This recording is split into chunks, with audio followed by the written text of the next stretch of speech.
One day, hundreds of thousands of DHL employees will deliver excellence for our customers all over the world, creating millions of connections with our brand. Everything they do has the hallmark of DHL quality, trust and reliability.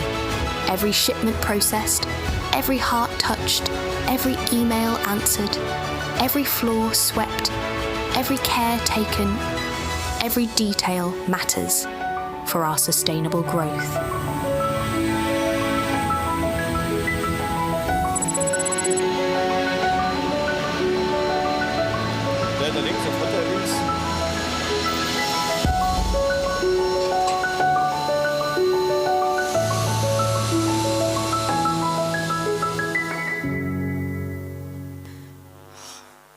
Wow. Yeah, don't play it again. Make sure it's going to go to the right bit. Okay, it's going to start playing another video, which I don't think it should be doing. Oh, there we are. Yay, we got there. Thank you. I feel immensely, immensely proud to represent DHL and DHL Express today. And I first came to Disrupt 4 years ago when I first transitioned into this industry. And at the time, I thought I'd made a terrible mistake. Not by coming to Disrupt, don't get me wrong, but I was desperate to get back to the commercial world that I knew. However, it was coming to this environment when I saw the possibilities, the potential, the passion, and I was inspired to be a disruptor. And that changed my future, and it changed my career to the point that 3 years later, I was now sat on the board for DHL Express UK, something I never thought was possible. So when Sabio approached me and asked me to share my story, I was really intrigued to understand what was it about DHL's approach, scalability, or customer focus they wanted me to share. But no, what I got back instead, which was in a Glaswegian accent, was, "No, Jen, we want you to share what you got wrong."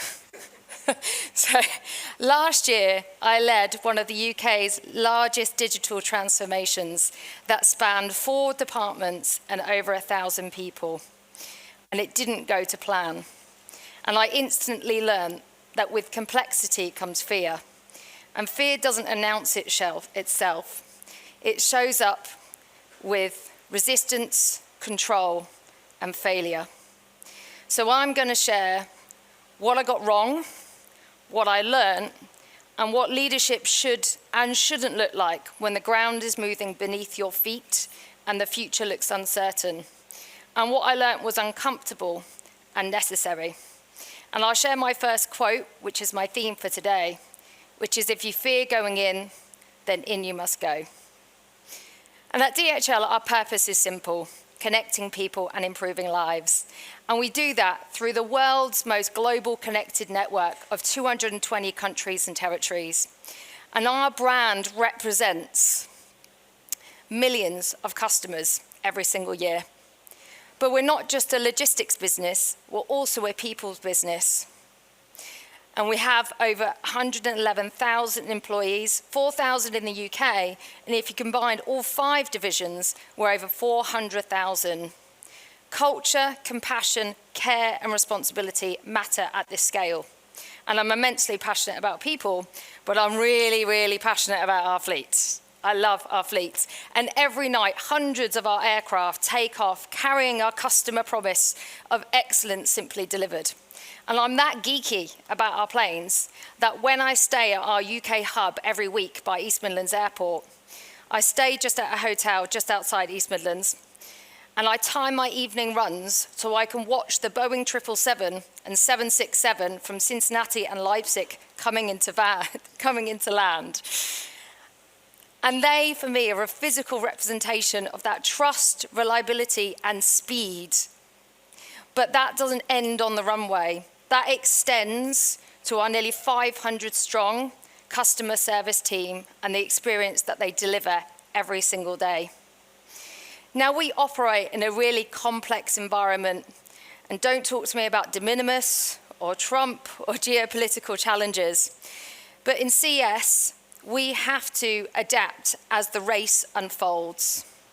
But the beauty of DHL is that we're a global connected network, not just in logistics, but also in customer service. And whether you contact us in Argentina, Austria, Australia, or Austin, Texas, you get the high level quality of service. And we are a network and we work as one. We have the same daily, monthly KPIs. So 8 daily, 15 monthly, and a scorecard that is always in motion.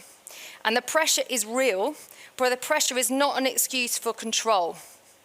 And the thing that I love and I'm passionate about is the space and freedom in between those metrics and those KPIs.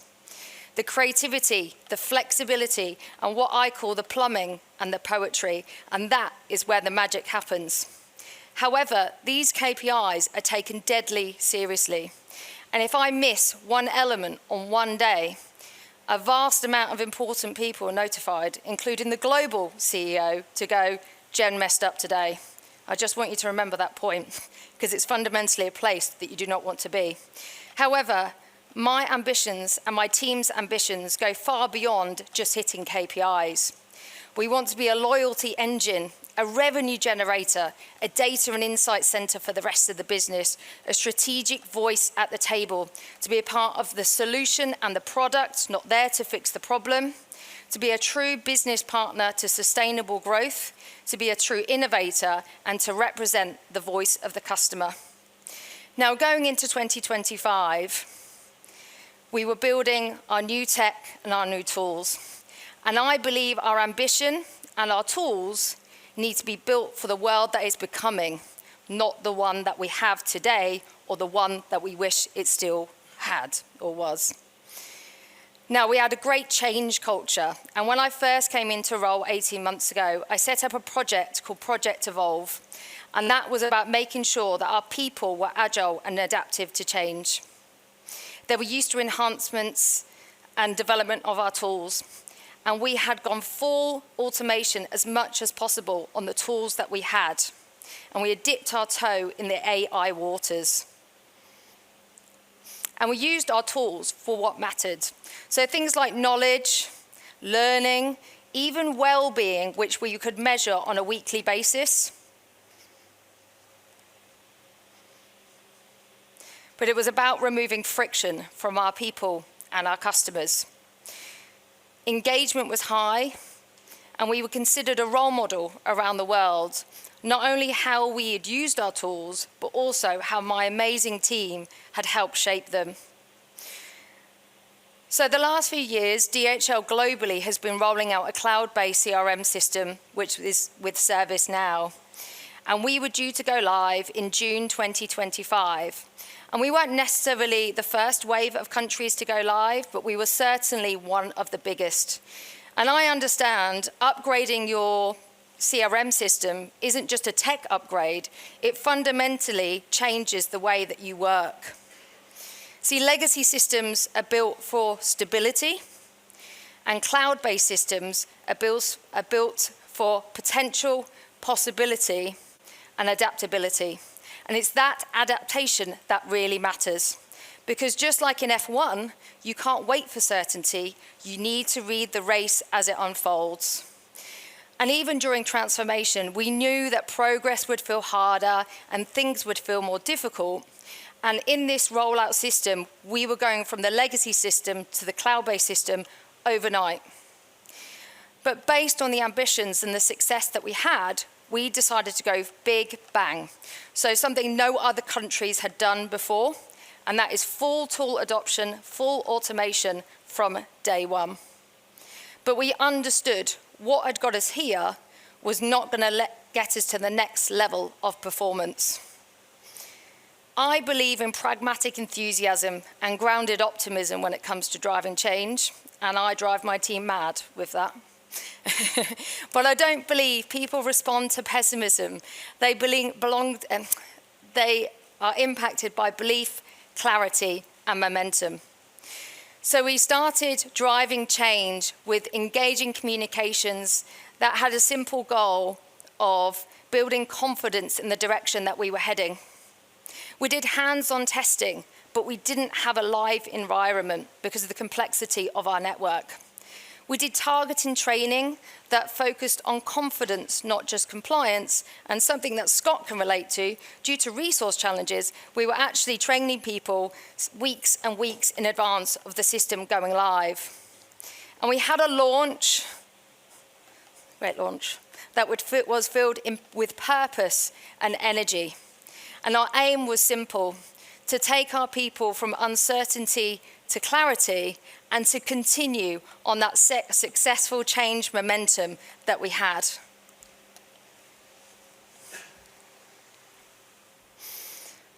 So some of you may recognize this image. So this is from Star Wars, Empire Strikes Back, and this is Dagobah just after Luke crashes his X-Wing into the swamp. So his intention was right, and his mission was right, but suddenly nothing looked and felt like he had expected, just like this falling out. And this, in many ways, was where we found ourselves. Our intention was right, but we had massively underestimated the impact on our people and the fear and identity that the change brought. Our tech had moved faster than our people and our processes. And like I said, we had pushed really hard on that full adoption from day one. But instead of finding ourselves in some kind of new hope, we found ourselves in some kind of false hope. And what was the impact? So well-being and engagement. So we measure well-being on a weekly basis. And well-being had dropped so low, so instantly. It was only comparable to a time, which was 2 years ago, where 2 people had passed away in quick succession, and it impacted our well-being. So my people were feeling the pain. Absence increased. Average handling time went through the roof. And we were dealing with queue sizes that we'd never dealt with before. And we simply didn't have the resources to be able to deal with the customer demands. And therefore, my KPIs were impacted. And in the first week, I had 4 red KPIs, 4 notifications sent to the global CEO to say, Jen messed up again today.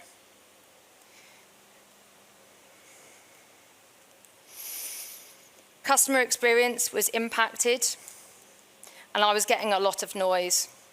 And I also could feel the impact from the rest of the business. And I knew I was impacting our brand integrity. At the time, I was only 4 months in role sitting on the board, and I knew going into that process that I was not a favoured candidate. The CEO that had put me in position was no longer there, and we had a new CEO who I'd only met once prior to the rollout.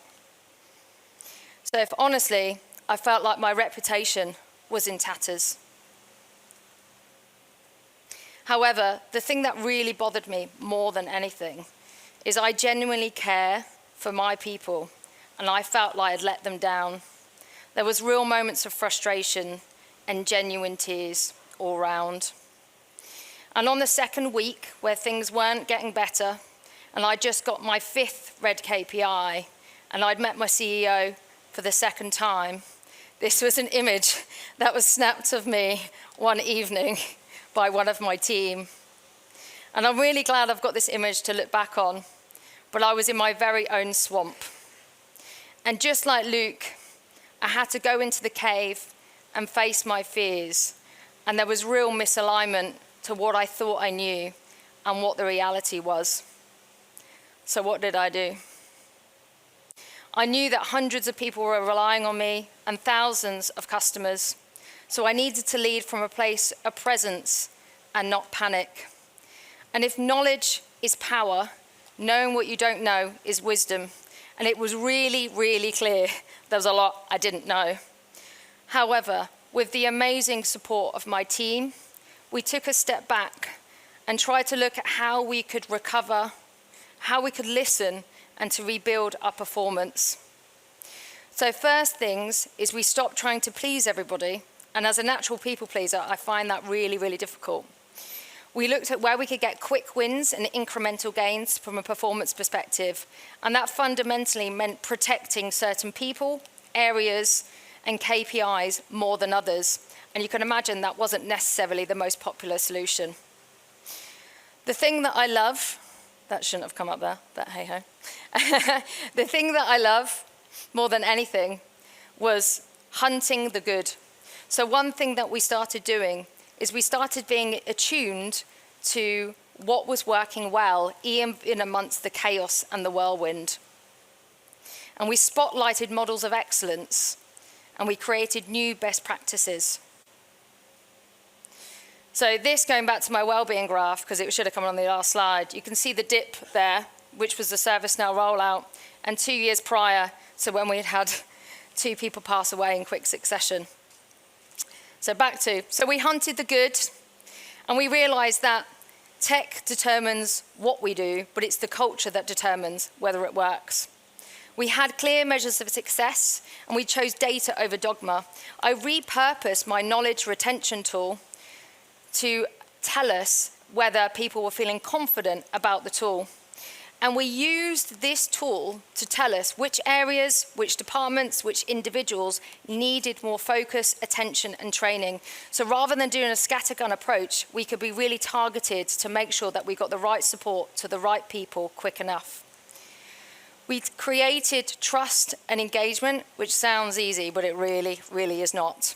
We did this through a continuous improvement rhythm, through a see it, sort it, fix it hub, where our people could come to us and tell us where their pain points were, whether it be processes or new like tech or tiny little issues.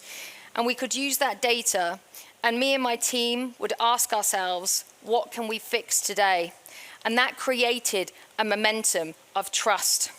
But we also faced the really hard truths, being really honest with our people about the mistakes that we'd made. And me and my team found a way to connect with every single individual within our contact center. And I went to every department within my business, especially my commercial team, with my tail between my legs. And I was really honest about the mistakes that I'd made and what I was trying to do to get out of it. But most importantly of all, and I love this, is the human connection. And again, Scott, wherever he is, could probably relate to this. The first thing to go is the engagement, the motivation, and the connection activities. But this is really important, and we made sure that we still had this effort with our people, because they're not rational robots or droids. They respond to belief, identity, and belonging. And just like Luke's X-Wing, we didn't get out of the swamp through force or control. We did it with patience, belief, but actually it was the support of others. So what did we learn about our transformation? And we go live with Genesis in September, so we're taking these things forward. But there is no app for transformation. Leadership is no longer about knowing and telling, but it's about seeing, asking, unleashing, and provoking. It's about driving a direction, but also to build trust with your people, because fear will shut down any innovation and engagement quicker than any failed tech. So engage early. When you don't have the answers, you don't have the details, people will catastrophize far more than anything you could tell them. You have to learn to lead with ambiguity. Being open and honest about failure and the bumps in the road that's going to happen. We normalize failure as a natural progression to progress. We recognize that fear and uncertainty naturally impacts people's well-being, and it can't simply be talked away. Feedback loops are critical. People are engaged with not only what they help build, but support, but most importantly, what we learned, they help fix as well. Because transformation, or leading through a transformation when there's disruption, when the map is blank, isn't about being fearless, it's about being fluid. Having conviction, but also the humility to change course when reality demands it. and think beyond the initial rollout. I think what we all heard today, transformation is no longer an event. It's a consistent rhythm. It's a cadence. And therefore, you need to create operating systems and habits that allow change to continue and never stall. So where are we now? I will never know if going big bang was the right thing to do. And honestly, no other country that has gone live with this system has done that. Still only me. However, I'm pleased to say that we now have consistent performance and a continuous improvement culture. We've identified our early adopters, and we now have a fail forward and failing acceptance culture. We are really clear on our measures of success, but I'm constantly running little experiments and what I like to call a little scientific culture where we move forward together. Credibility has stabilized, I think. And although I have lots of pilots going on, I'm now leading 2 global pilots. One, which is customs, which is a whole new world to me, which I'm learning, which is not very simple. But the thing I'm most excited about, as of yesterday, we went live with a more advanced agentic AI pilot with ServiceNow. But even in just that rollout, I learned that AI doesn't reduce ambiguity, it increases it. You have more choice, more answers, more complexity. So we've made it really explicit with our people. And I stole this, by the way, from the Snowflake CEO. You automate the repetitive, you augment the creative, you protect the human where it matters, but you use AI with intention, not replacement and not avoidance. I have a business before function mindset. I'm no longer looking at silos. It's about how CS can support strategic growth for the business. Our strategy is directly linked to the business strategy on people, quality, cost excellence, and sustainable growth. I no longer have a plan, I have a direction. And that direction is really clear. We have a relentless pursuit for that customer connection. We need to create a people culture that we're proud of.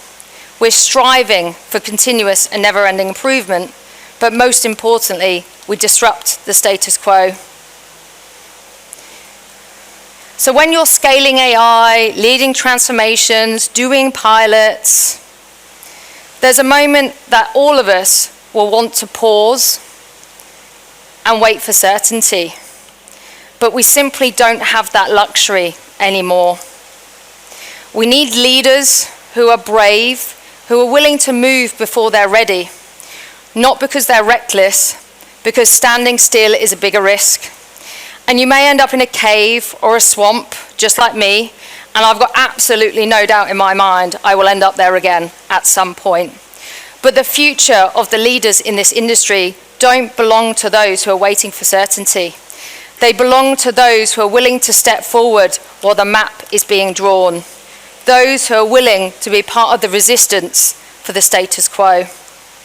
We've learned that making mistakes isn't failure, avoiding them is.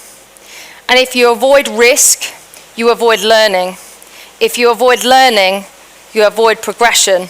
And that is the true path to the dark side. You can't scale AI without connection.